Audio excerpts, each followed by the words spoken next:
नमस्कार मित्रों, मैं राजीव रंजन प्रसाद। क्या आप पाणिनि को जानते हैं? यदि हां, तो कभी विवेचित किया है कि आज के दौर में पाणिनि का योगदान क्यों भुला दिया गया है? क्या केवल व्याकरण के प्रणेता के रूप में ही उनका परिचय है? क्या उनका योगदान आज भी प्रासंगिक नहीं?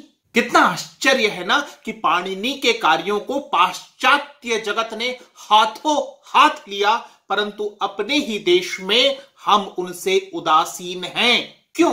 आज पाणिनि के द्वारा रचित व्याकरण की अभूतपूर्व कृति अष्टाध्यायी की जटिलताओं पर नहीं, उसके प्रसार और अनुप्रयोगों पर थोड़ी चर्चा कर लेते हैं। विवेचित करते हैं कि ईसा पूर्व 4वीं सदी के महर्षि पाणिनि आज 21वीं सदी में भी कितने प्रासंगिक हैं। आप विज्ञान के विद्यार्थी नहीं हैं तो भी आवर्त सारिणी अथवा पीरियोडिक टेबल से अवश्य परिचित होंगे।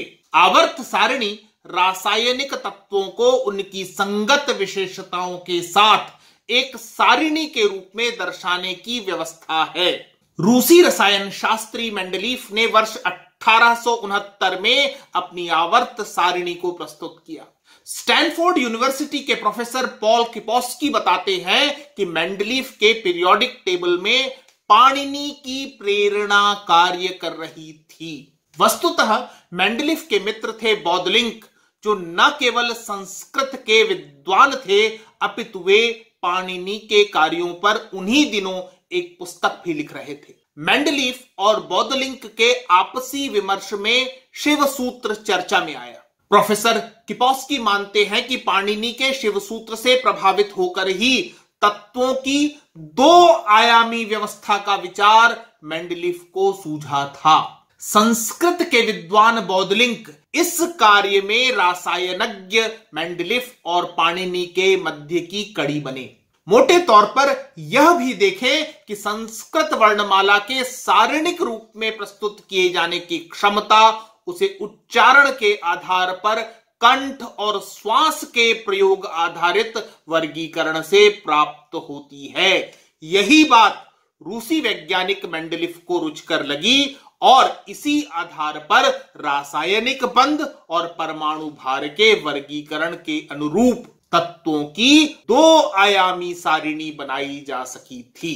मेंडलीफ यही नहीं रुके, अपितु उन्होंने अपनी सारिणी में अनेक नए तत्वों की भविष्यवाणी की कालांतर में, जिसकी खोज भी हुई। इसके सबसे अच्छे उदाहरण गैलियम और जर्मेनियम कहे जा सकते हैं। मेंडलीफ ने संभावित तत्वों के प्रस्तुतिकरण के लिए 1, 2 और 3 आदि शब्दों का प्रयोग किया है। ऐसे कुल 8 तत्वों के लिए इन संस्कृत शब्दों का प्रयोग किया गया है। अब यह आप पर निर्भर करता है कि इस पूरे संदर्भ की विवेचना कितनी निरपेक्षता से कर पाते हैं। विषय में आगे बढ़ते हैं। पाणिनि की अष्टाध्यायी भला आधुनिक कंप्यूटर को क्यों भाई, इसे भी जानते हैं। संस्कृत 80 के दशक से ही कंप्यूटर के लिए बेहतर भाषा मानी गई थी, क्योंकि यह नियमबद्ध है। शब्दों के स्थान बदलने से उसके अर्थ में अंतर नहीं आता। इस संदर्भ में अमेरिकी कंप्यूटर वैज्ञानिक रिक ब्रिग्स ने वर्ष 1985 में एक शोध पत्र प्रकाशित किया, जिसमें उन्होंने स्पष्ट किया कि कंप्यूटर के लिए संस्कृत का ढांचा क्यों उन भाषाओं के बनिस्पत भी श्रेष्ठ है जो तदयुगीन इस माध्यम में प्रयोग में लाए जा रहे थे। वाक्य, रचनाक्रम और व्याकरण, इन 3 बिंदुओं पर आधारित होकर कोई कंप्यूटर कार्य कर सकता है। ठीक इसी संदर्भ में पाणिनि महत्वपूर्ण हो जाते हैं। अष्टाध्यायी के वाक्य रचना और रचनाक्रम में निरपवाद और त्रुटि रहित नियम है, जो संगणक की कार्यशैली के लिए सर्वथा उपयोगी भी हैं। भले ही संस्कृत कंप्यूटर की आज वैसी भाषा न बन सकी जैसा दावा किया जाता रहा, तथापि इससे पाणिनि अप्रासंगिक नहीं हो जाते। पाणिनि का काम कंप्यूटर के लिए निकट का इसलिए सिद्ध हुआ क्योंकि वे गणितज्ञ और भाषाविद दोनों थे। भाषा और गणित का अद्भुत सहसंयोजन अथवा भाषा का उनके द्वारा किया गया एलजेब्राकरण उनके कार्य को वैज्ञानिकता प्रदान करता है। पाणिनि का व्याकरण भाषा को इतने सूक्ष्म नियमों में बांधता है कि उसे बहुत आसानी से आधुनिक कंप्यूटर लैंग्वेज के साथ तादात्म्य किया जा सकता है। इसी से प्रेरित अमेरिका की लोवा स्टेट यूनिवर्सिटी ने पाणिनि प्रोग्रामिंग लैंग्वेज बनाई है, जो अपनी उपयोगिता के कारण चर्चित हो रही है। अष्टाध्यायी जैसे महान ग्रंथ की रचना कर व्याकरण को नव आयाम देने वाले पाणिनि गांधार के निवासी थे। उनके पिता का नाम पाणिन और माता का नाम द्राक्षी था। पाणिनि ने संस्कृत भाषा का गहन अध्ययन किया था। वे वैदिक शब्दावलियों से परिचित तो थे ही, लोक भाषा को भी उन्होंने त्याज्य नहीं माना।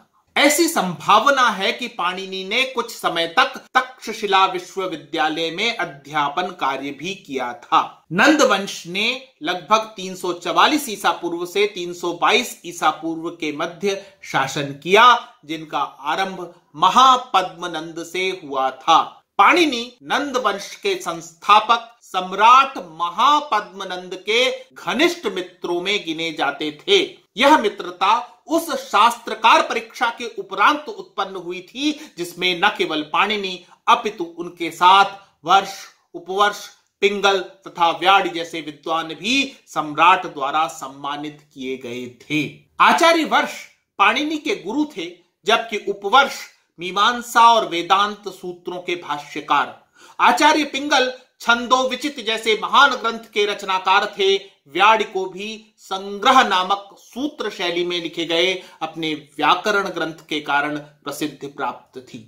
शास्त्रकार परीक्षा में आए सभी विद्वानों को धन और सम्मान भरपूर प्राप्त हुआ, परंतु पाणिनि को इससे आगे बढ़कर सम्राट महापद्मनंद का सानिध्य और उन तक सीधी पहुंच हासिल हुई। पारखी सम्राट द्वारा सिंधु नदी के दक्षिणी किनारे पर स्थित छोटे से गांव शलातुर के अति विद्वान विचारक पाणिनि के ग्रंथ अष्टाध्यायी के प्रचार प्रसार के लिए व्यवस्था सुनिश्चित की गई कि जो भी विद्यार्थी इस ग्रंथ को आदि से अंत तक कंठस्थ कर लेगा, उसे 1,000 स्वर्ण मुद्राएं प्रदान की जाएंगी।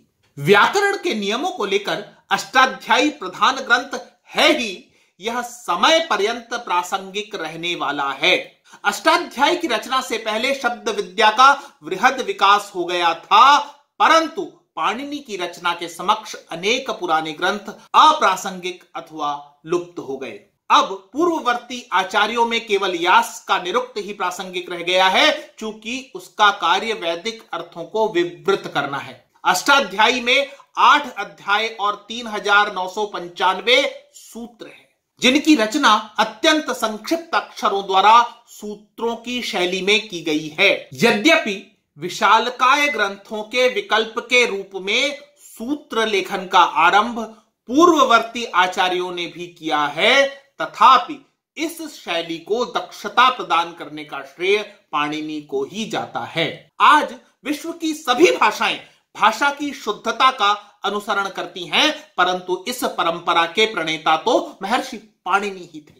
अनेक लोगों को संस्कृत से कुंठा है, लेकिन उन्हें भी जानना चाहिए कि भाषा विज्ञान की उत्पत्ति पर जब भी चर्चा होगी, पाणिनि का नाम आवश्यक रूप से लिया जाएगा। पाणिनि अष्टाध्यायी में शब्द रचना ही नहीं, उसकी उत्पत्ति के कारणों तक जाते हैं। व्याकरण के गूढ़ रहस्यों से इतर इस ग्रंथ की जिन बातों से आप प्रभावित हुए बिना नहीं रह सकते, वह है देश, पर्वत, समुद्र, वन, नदी, प्रदेश, जनपद, नगर, ग्राम आदि की स्थिति और संस्कृति से जुड़ी हुई जानकारियां।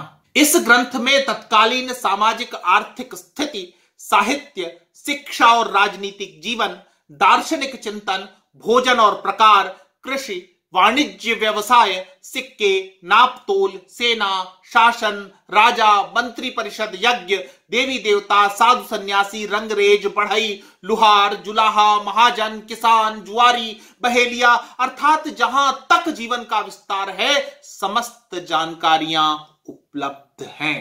पाणिनि यदि किसी व्यवसाय की चर्चा करते हैं तो उससे संबंधित शब्दों का संकलन और विवेचना भी आवश्यक रूप से करते हैं। उदाहरण के लिए अष्टाध्यायी में 6 प्रकार के धान का उल्लेख है। व्रीहि, शाली, महाव्रीहि, हायन, षष्टिका और नीवार। अथवा मादक पदार्थों का यह वर्गीकरण देखें, मैरेय, कापिशायन, अवदातिका, काशाय, कालिका आदि। पाणिनि ने बोलचाल की भाषा में कार्य करते हुए सामग्री का संचयन किया है। तत्कालीन जीवन का कोई भी अंग ऐसा नहीं बचा है जिसके शब्द अष्टाध्यायी में न आए हों। विशेषतः भौगोलिक जनपदों और स्थानों, वैदिक शाखाओं और चरणों, गोत्रों और वंशों के नामों से संबंधित बहुत अधिक सामग्री अष्टाध्यायी में संग्रहित हो गई है। पाणिनिकृत अष्टाध्यायी पर केंद्रित विस्तृत चर्चा अगले किसी कार्यक्रम के माध्यम से आपसे साझा करूंगा, परंतु उपसंहार में मेरा आपसे प्रश्न है कि पुरातन का जो अप्रासंगिक हो गया है उसे हमारी पीढ़ी नहीं जानती तो कोई हानि नहीं, परंतु जिसे आज भी व्यवहार में लाया जा सकता है, प्राचीन मनीषियों के जिन कार्यों की अब तक प्रासंगिकता बनी हुई है, उसके लिए भी हमने ठंडे बस्ते क्यों नियत कर दिए हैं? हमारा ही पढ़कर नए स्वरूप में गढ़कर पाश्चात्य हमारे ही सामने परोस देता है और हम वाह वाह करने लगते हैं। हमारी यही खामी हमारी सदियों पुरानी सभ्यता के हृदय स्थल पर लगा सबसे बड़ा घाव है। क्या हम दोषी नहीं? मित्रों, आज इतना ही। फिर मिलता हूं ऐसे ही किसी ऐतिहासिक तथ्य के साथ। अगर आपको मेरा ये चैनल पसंद आ रहा है तो कृपया इसे सब्सक्राइब करें। आप इस प्रस्तुति को लाइक या शेयर भी कर सकते हैं। नमस्कार।